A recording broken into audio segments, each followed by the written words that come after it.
Oké, hallo jongens en meisjes. Vandaag heb ik weer een nieuwe video waar ik laat zien hoe je die virale gummibeertjes maakt. Ik heb ze al even gemaakt. Niet helemaal, ze moeten nog een paar uurtjes. En dan zien ze er zo uit. Ik kan nu niet laten zien, want ik heb nu die daar al in zitten. Maar kijk. Je hebt dus een bakje nodig, bijvoorbeeld gewoon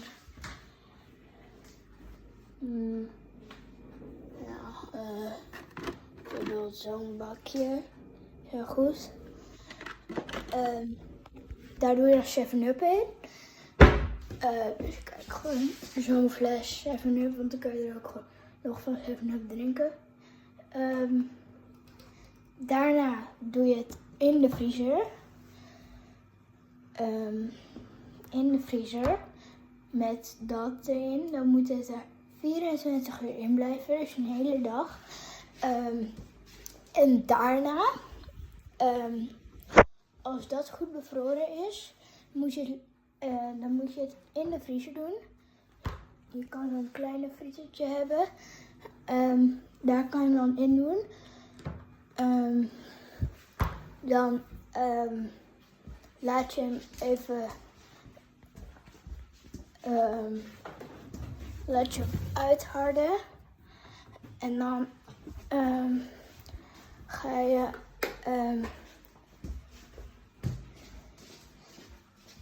dan zet je hem hier weer neer.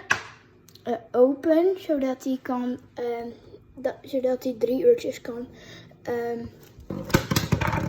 Sorry voor de fles, maar de fles viel even om. Zodat het goed koud is, maar ook dat dat 7-Up goed in is getrokken. Dat. Dus ja. En daarna doe je het sap eruit. Nou, eigenlijk 7-Up gewoon nog. Doe je dat 7-Up eruit.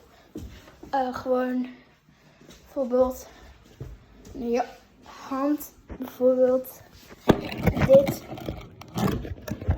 is het bakje. Gewoon zo en dan gewoon zo je hand en dan gewoon zo eruit schenken.